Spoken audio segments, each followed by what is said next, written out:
Hello students, welcome to Target for IQ. This is Mohammed Kumar Jain. I am an assistant professor and advocate. देखिए आज हम CrPC के 4 topic के बारे में चर्चा करेंगे। जो टॉपिक आपके सामने है, एक प्रोटेस्ट पिटीशन है, एक डिफॉल्ट बिल, एक ट्रांजिट डिमांड और एक फर्दर चार्जशीट।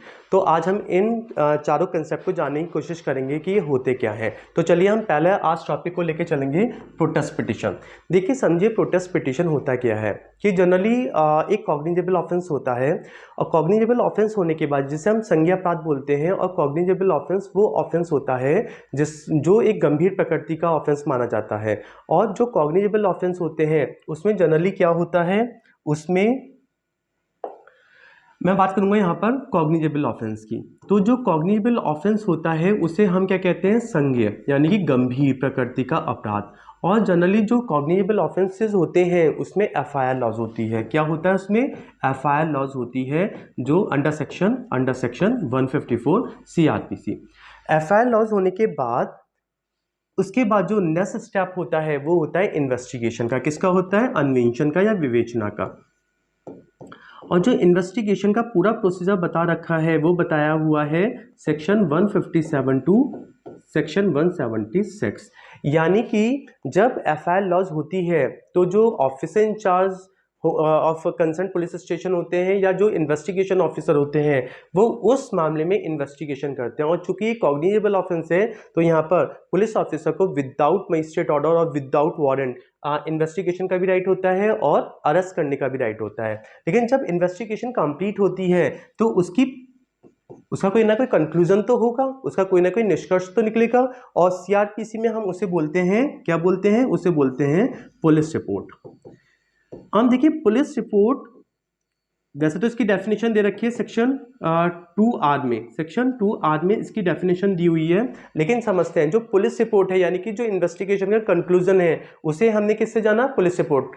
और पुलिस रिपोर्ट यदि एक्यूज के फेवर में है तो अब ऐसा हो सकता है कि हमने इन्वेस्टिगेशन किया और हमें एक्यूज के अगेंस्ट कोई भी एविडेंस नहीं मिला, तो जो पुलिस रिपोर्ट यानी कि जो इन्वेस्टिगेशन का कंक्लूजन था यदि वो एक्यूज के फेवर में जाता है तो उसे हम क्या बोलते हैं, उसे बोलते हैं फाइनल रिपोर्ट। उसे क्या बोलते हैं, फाइनल रिपोर्ट या अंतिम रिपोर्ट। इसे हम शॉर्ट में एफआर के नाम से भी जानते हैं। लेकिन यदि वो जो पुलिस रिपोर्ट आई है वो एक्यूज के अगेंस्ट आती है तो उसे हम क्या बोलते हैं, चार्जशीट यानी कि आरोप पत्र। और देखिए मैं आपको बता दूं कि सीआरपीसी में फाइनल रिपोर्ट और चार्जशीट को एक्सप्रेसली कहीं भी इन वर्ड्स को कहीं भी यूज नहीं किया गया है। लेकिन जब हम फाइनल रिपोर्ट के बारे में देखते हैं तो सीआरपीसी के सेक्शन 169 में इसको इंटरप्रेटेड किया गया है। और यदि हम चार्जशीट की बात करें तो ये सीआरपीसी के सेक्शन 170 में देखने को मिलता है। ठीक है, अब यह समझेंगे कि अब पुलिस ने इन्वेस्टिगेशन करने के बाद जो अपना रिपोर्ट लगाई यानी कि जो पुलिस रिपोर्ट आई वो एक्यूज के फेवर में आई तो उसे हमने क्या बोला, उसे हमने बोला फाइनल रिपोर्ट। अब सोचिए फाइनल रिपोर्ट लगने से जो प्रोसिक्यूशन है यानी कि अभियोजन पक्ष है जिसने कि एफआईआर लॉस की थी, तो क्या वो फाइनल रिपोर्ट से अपने आप को एग्रीव्ड या पीड़ित नहीं समझेगा? बिल्कुल समझेगा, क्योंकि एक तरफ तो वो वैसे ही पीड़ित था, हो सकता था कि उसके अगेंस्ट कोई ऑफेंस कमिट हुआ हो और ऑफेंस कमिट होने के बाद उसने एफआईआर लॉस की, और एफआईआर होने के बाद इन्वेस्टिगेशन होने के बाद जो रिपोर्ट आई वो भी किसके फेवर में आई, एक्यूज के फेवर में आई। तो ऐसे में जो प्रोसिक्यूशन है यानी कि अभियोजन पक्ष है वो फाइनल रिपोर्ट को चैलेंज करना चाहता है। तो चैलेंज करने के लिए वो मजिस्ट्रेट के सामने एक पिटीशन यानी कि याचिका प्रस्तुत करेगा, और वही पिटीशन क्या कहलाता है, वही पिटीशन हमारा कहलाता है प्रोटेस्ट पिटीशन। वही पिटीशन हमारा क्या कहलाता है, प्रोटेस्ट पिटीशन यानी कि अभ्यापत्ति याचिका। तो ये कंसेप्ट मुझे लगता है आपको समझ में आएगा। अब हम जब बात कर रहे थे एक प्रोटेस्ट पिटीशन की, हमने यहाँ पर बात की, अब हम बात करेंगे डिफॉल्ट बेल की। हम किसकी बात करने वाले हैं, डिफॉल्ट बेल की। तो देखिए अब हमारा जो दूसरा कंसेप्ट है वो है डिफॉल्ट बेल। देखिए अब इस बात को समझेंगे, जो डिफॉल्ट बेल होता है बेसिकली क्या होता है।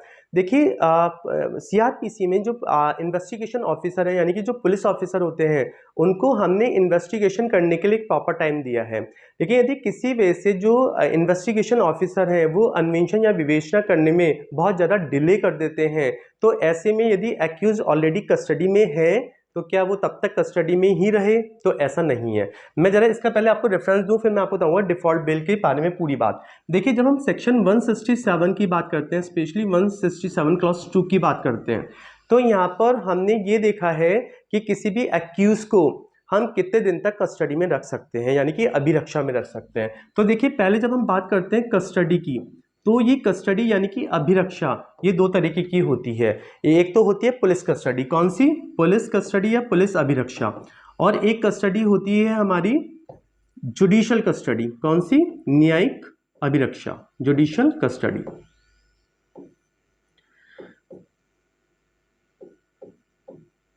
अब देखिए, जब हम बात करते हैं पुलिस कस्टडी की और जुडिशियल कस्टडी की, तो सीआरपीसी में बताया हुआ है कि किसी भी एक्यूज को 15 डेज से ज़्यादा आप पुलिस कस्टडी में नहीं रख सकते, यानी कि मजिस्ट्रेट भी उन्हें 15 दिन से ज़्यादा पुलिस कस्टडी में रखे जाने का ऑर्डर नहीं दे सकते।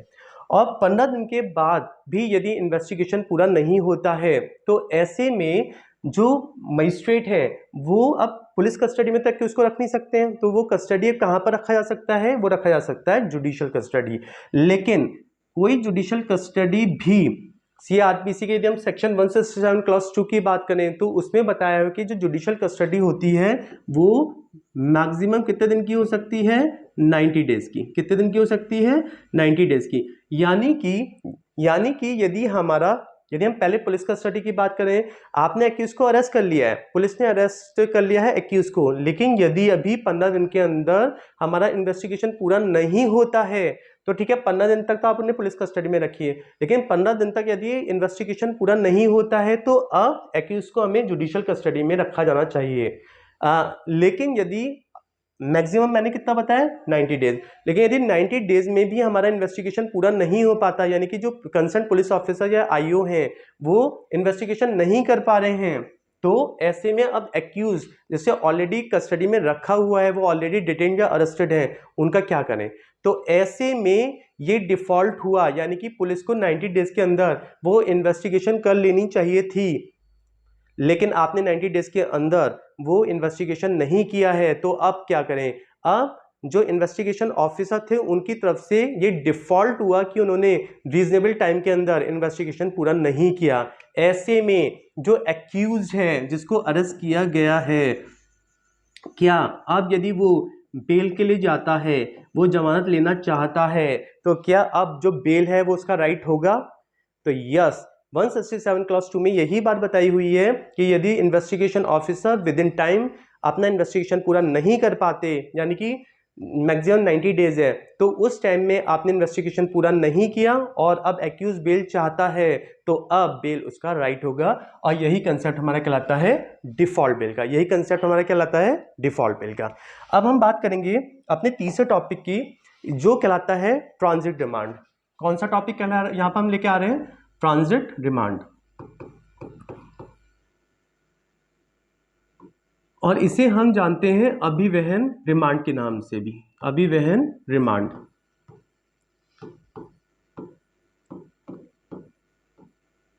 देखिए, अब इस बात को भी मैं यहाँ पर एक कंसेप्ट लेके आऊंगा, ये भी 167 में, वैसे तो सीधे सीधे इसे नहीं बताया हुआ है, लेकिन ये कुछ जजमेंट के थ्रू हमारे सामने एक नया कंसेप्ट आया है जो कहलाया जाता है ट्रांजिट रिमांड।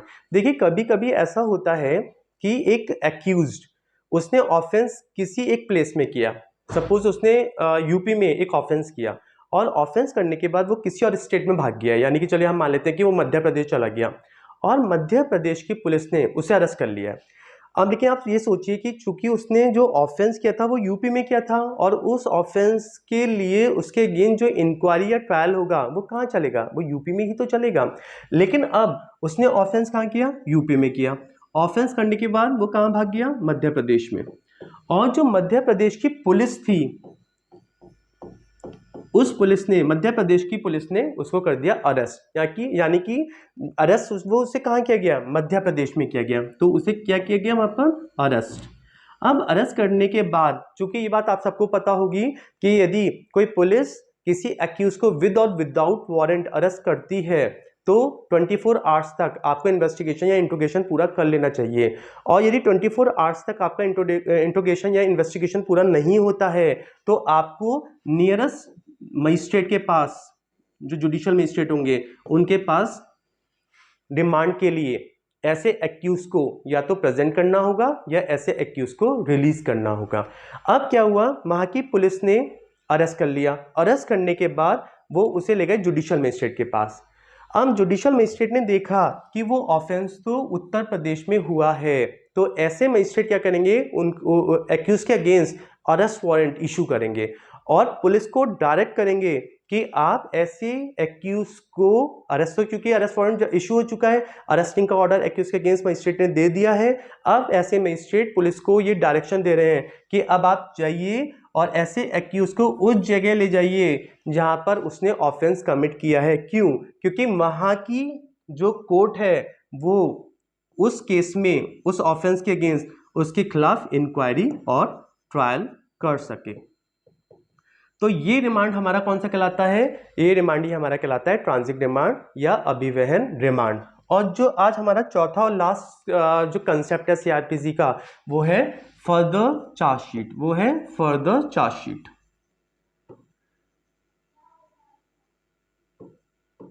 देखिए, फर्दर चार्जशीट को हम बोलते हैं आगे अन्वेषण। आगे अन्वेषण। देखिए, जरा इस बात को समझते हैं। अभी मैंने आपको बताया कि जो कॉग्निबल ऑफेंस होते हैं यानी कि संज्ञेय अपराध होते हैं, उसमें क्या होता है, एफआईआर होती है। उसमें क्या होती है, एफआईआर। और एफआईआर होने के बाद क्या होता है, इन्वेस्टिगेशन यानी कि अन्वेषण। अब चूंकि इन्वेस्टिगेशन होगी तो उसमें पुलिस रिपोर्ट भी आएगी, यानी कि इन्वेस्टिगेशन कहीं ना कहीं तो कंक्लूड होगी। और कंक्लूड होने के बाद जो रिपोर्ट पुलिस यानी कि इन्वेस्टिगेशन ऑफिसर देते हैं उसे हमने क्या बोला है, उसे हमने बोला है पुलिस रिपोर्ट। क्या बोला है, पुलिस रिपोर्ट। अब आपको ये सब पता होना चाहिए कि जो पुलिस रिपोर्ट है, जैसा अभी मैंने बताया था, यदि एक्यूज के अगेंस्ट है तो चार्जशीट, उसके फेवर में है तो इसे बोलते हैं फाइनल रिपोर्ट। जो भी हो इसे हमने क्या बोला, पुलिस रिपोर्ट। अब ये पुलिस रिपोर्ट फाइनली ये जो officer incharge of police station है, जब पुलिस रिपोर्ट आती है तो वो पुलिस रिपोर्ट कंसर्न मजिस्ट्रेट को हैंड ओवर कर दी जाती है। कौन से सेक्शन में, सेक्शन 173 क्लॉज 2 में।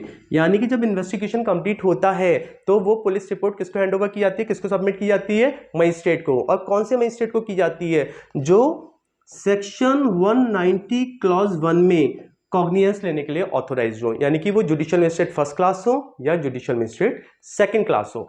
तो वो पुलिस रिपोर्ट सेक्शन 173 क्लॉज 2 में किसको कमिट कर दी जाती है, मजिस्ट्रेट को। कौन से मजिस्ट्रेट को, जो सेक्शन 190 क्लॉज 1 में कॉग्निजेंस लेने के लिए ऑथोराइज्ड होते हैं। कौन होते हैं, जुडिशियल मजिस्ट्रेट फर्स्ट क्लास या सेकंड क्लास। अब क्या हुआ कि जो पुलिस रिपोर्ट है वो सेक्शन 173 क्लॉज 2 में मजिस्ट्रेट को हमने हैंड ओवर कर दी। अब मसला ये था कि अब पुलिस रिपोर्ट सबमिट करने के बाद जो इन्वेस्टिगेशन ऑफिसर हैं उन्हें कुछ नए एविडेंसेस मिलते हैं। अब ऑलरेडी भाई वो तो ऑलरेडी जो पुलिस रिपोर्ट थी उस केस में आपने वो पुलिस रिपोर्ट ऑलरेडी मजिस्ट्रेट को कमिट कर दी है, हैंड ओवर कर दी है, और उसके बाद पुलिस ऑफिसर को यानी कि इन्वेस्टिगेशन ऑफिसर को नए एविडेंसेस मिलते हैं, तो क्या वो फिर से उस मामले में इन्वेस्टिगेशन करें, और जो कि दोबारा वो इन्वेस्टिगेशन करेंगे, आगे इन्वेस्टिगेशन करेंगे, तो आगे फिर उसकी पुलिस रिपोर्ट बनेगी।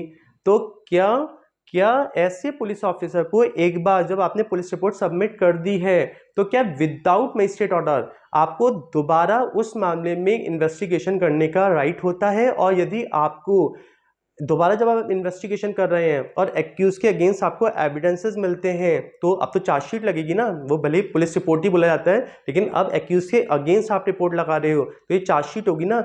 तो अब आप ऑलरेडी सबमिट कर चुके थे पुलिस रिपोर्ट, उसके बाद न्यू एविडेंसेस मिलने के बाद आप एक्यूज के अगेंस्ट कोई रिपोर्ट लगाना चाहते हैं, यानी कि चार्जशीट लगाना चाहते हैं, तो क्या आप ऐसा कर सकते हैं? तो पहली बात है, यदि आप फर्दर चार्जशीट लगाना चाहते हैं, यानी कि एक बार पुलिस रिपोर्ट आप सबमिट कर चुके हो, उसके बाद आप फिर से इन्वेस्टिगेशन करके एक्यूज के खिलाफ कोई रिपोर्ट लगाना चाहते हैं, तो उसे हमने क्या बोला है, उसे हमने बोला है फर्दर चार्जशीट। और अब क्वेश्चन ये आता है कि फर्दर चार्जशीट जब आप लाते हैं, लगाते हैं, तो क्या इसमें मजिस्ट्रेट के ऑर्डर की जरूरत है? यानी कि जब आप फर्दर इन्वेस्टिगेशन करते हैं और फर्दर पुलिस रिपोर्ट सबमिट करेंगे तो उसके पहले आपको मजिस्ट्रेट से परमिशन लेने की जरूरत है, तो आपको परमिशन लेने की जरूरत नहीं है। ये पुलिस ऑफिसर यानी कि आईओ का ये राइट होता है कि जब भी उन्हें उस मैटर में, आपने ऑलरेडी पुलिस रिपोर्ट सबमिट कर दी है लेकिन उस मैटर में आपको यदि नए एविडेंसेस मिलते हैं तो आप ऐसा कर सकते हैं।